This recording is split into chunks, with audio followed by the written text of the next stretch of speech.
Porsche claims the 991 Carrera is a better car in every way than the car it replaces, and despite looking like every other Porsche in existence, it's apparently very different than before.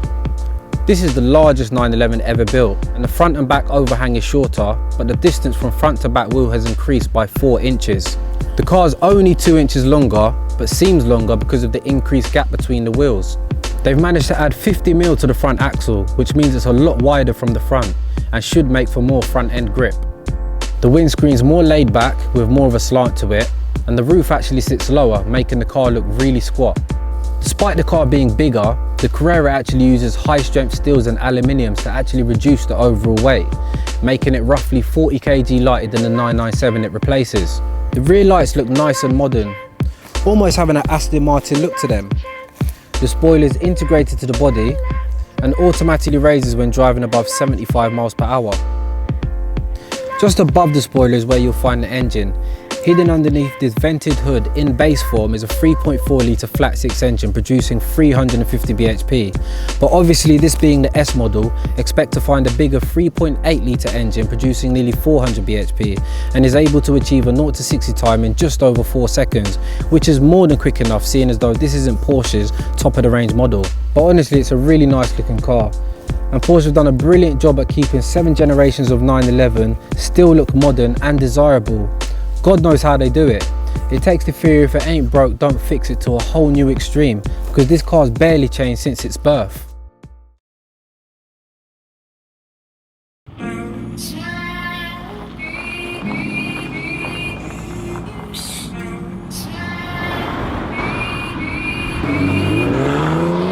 This is a Chuki production.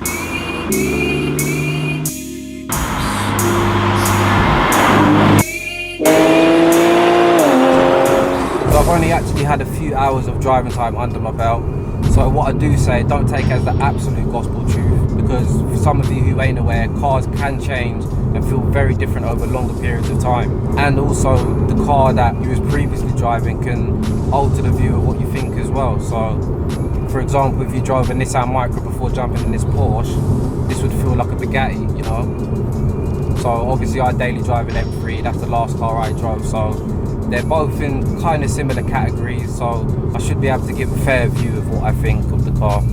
So to me, Porsche have always been a league above its German rivals when it comes to performance, because they're designed with performance as their #1 priority. But at the same time, you do see some people who are a bit more well off use these as their daily drivers.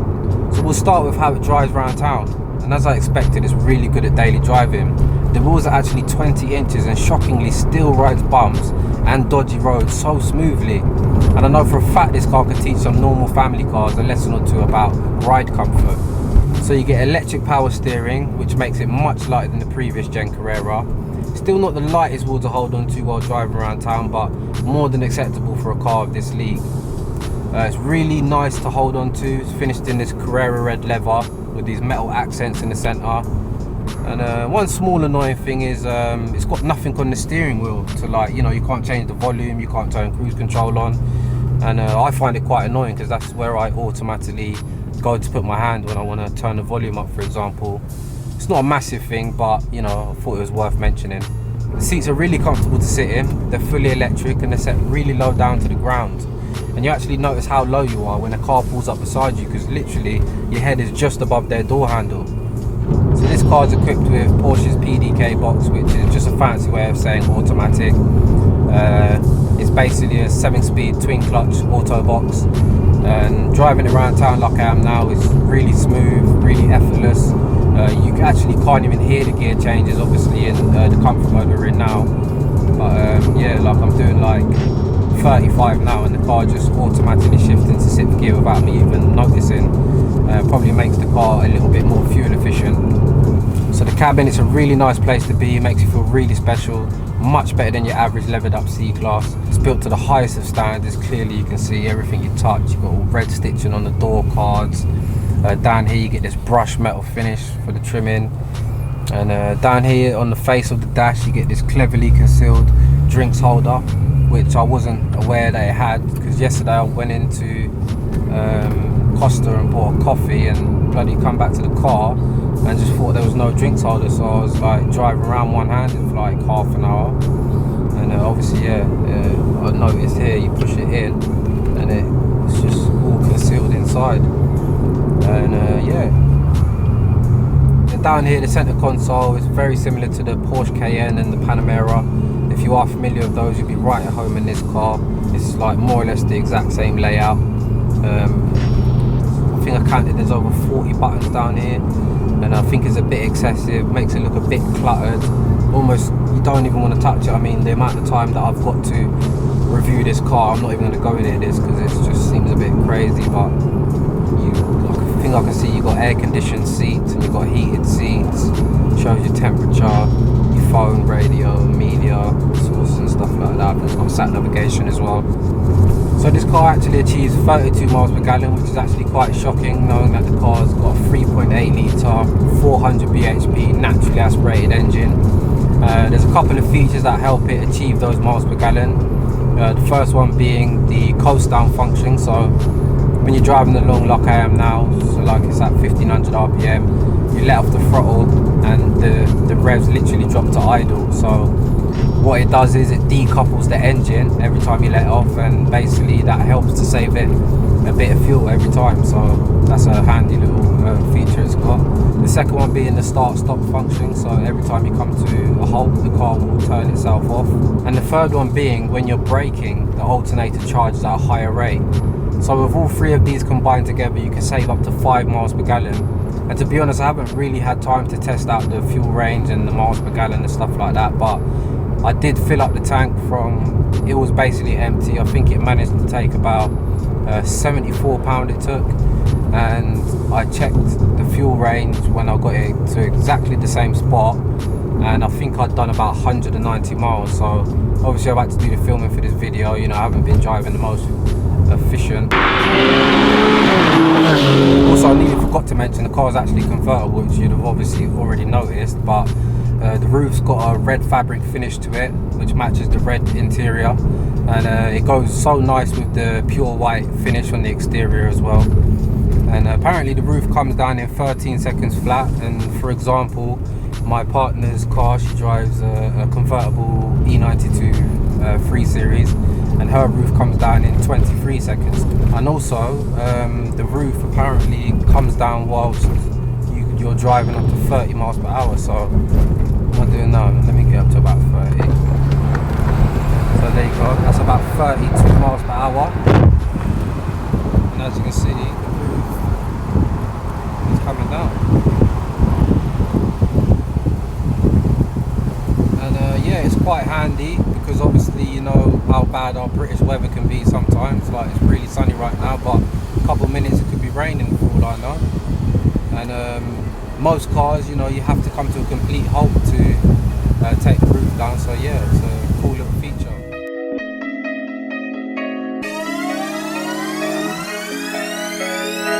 Down here, just below the gear stick, you'll find an extra set of buttons, and depending on the spec of your car, you may have a couple more, but basically these are the buttons that are responsible for changing the car's character, or what I like to say, its personality.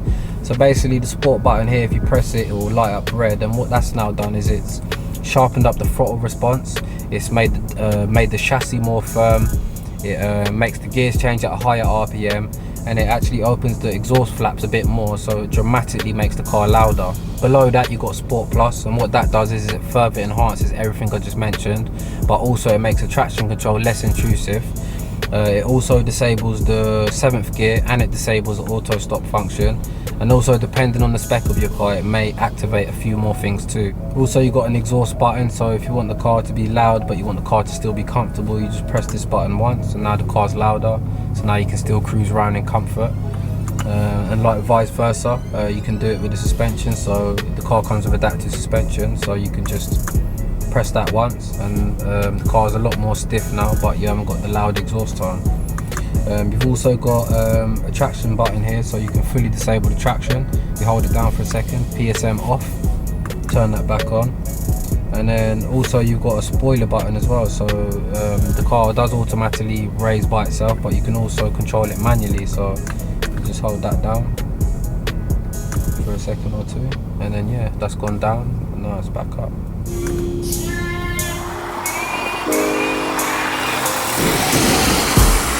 So as I mentioned earlier, Porsche now use a new electronic system for the steering, whereas before it was a hydraulic setup, so it was a lot heavier, and it's had a lot of mixed feedback. You know, a lot of people complain that it was way too light now, which I can understand. You know, if we're going from that heavy to this light now, which to be honest it isn't that light, it's just lighter than before, but in the real world it's fine. You know, you really wouldn't want it more heavier than this.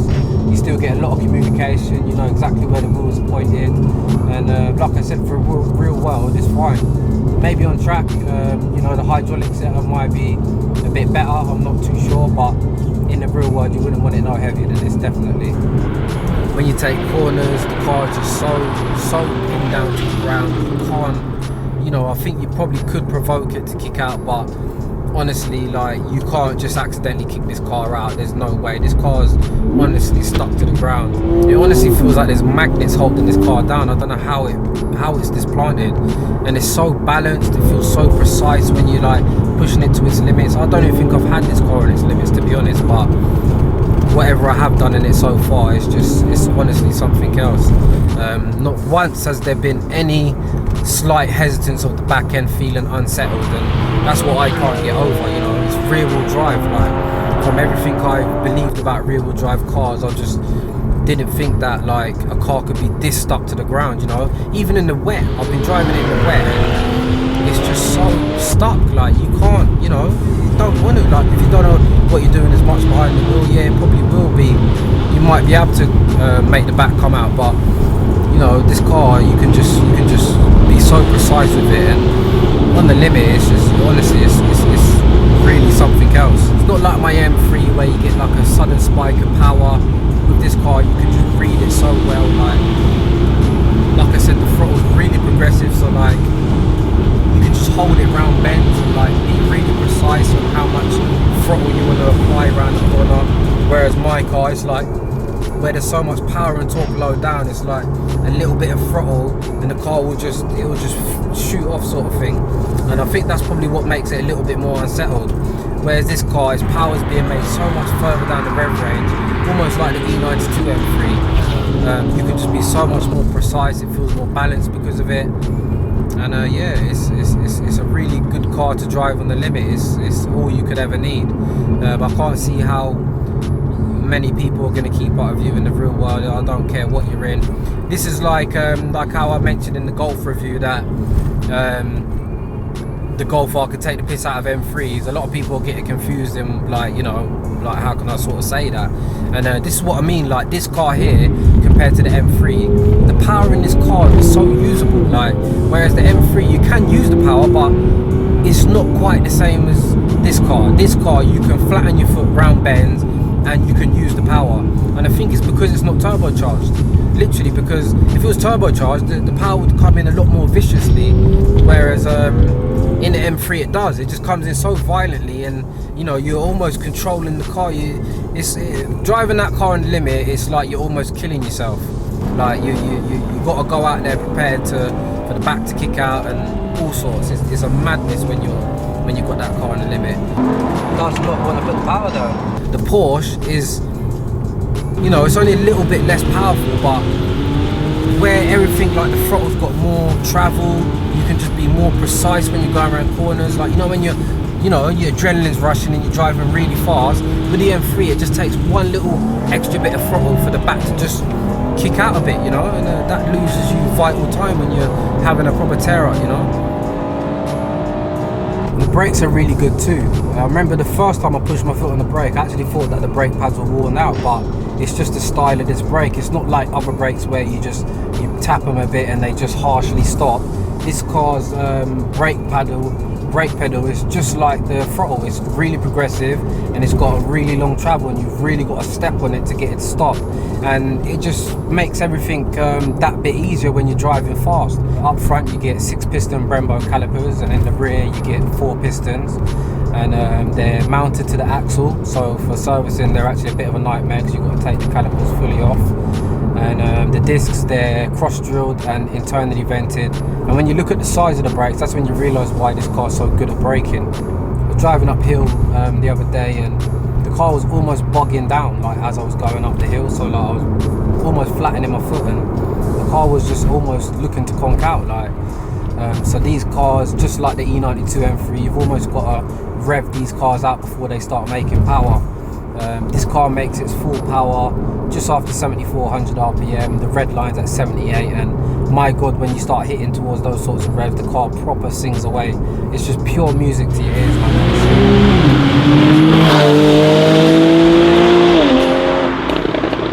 So apparently this car does have a top speed of 187 miles per hour, which I do kind of find hard to believe. I did go to VMAX in my M3 and I only managed to get about 180, and that was one really long straight. But you know, I'm not saying it wouldn't do it, but you know, it's one of those cars, like, it does feel fast, you know what I mean? I'm not trying to say it's not fast, but it's not like, my M3 feels quicker basically. It feels slightly quicker, and this is one of those cars you do have to look at the speedo to actually realise how fast you're actually going. You look down and you're shocked at how fast you're going. But I think it's just simply because my car's turbocharged. You know, like when my turbo kicks in, it really pins you down in the seat. This car does pin you back, but where it's revving so high, it's constantly holding you back. Whereas my car, it's like it pins you down and it lets off, and then you know you change the gear and it pins you back again. So you're getting like a bit of a different feeling. But the car is seriously fast, trust me. And with the seat set so low down, it gives you that illusion that you're going even faster. You know, like when you're in a go-kart, you know, you're only doing like 40 miles per hour, but it feels like you're doing 100. You know, like you know, like in films, like the best trick to do is have the cameras low down, because it just gives the illusion that you're going so much faster. And being in this car, you're so low down to the ground, it just adds to the experience. It makes you just feel like you're going even faster. You get a limited slip diff with Porsche's torque vectoring system, and what that does is it can brake one of the rear wheels when cornering, and just helps you to stay on your line a bit better. It helps to keep the car more stable.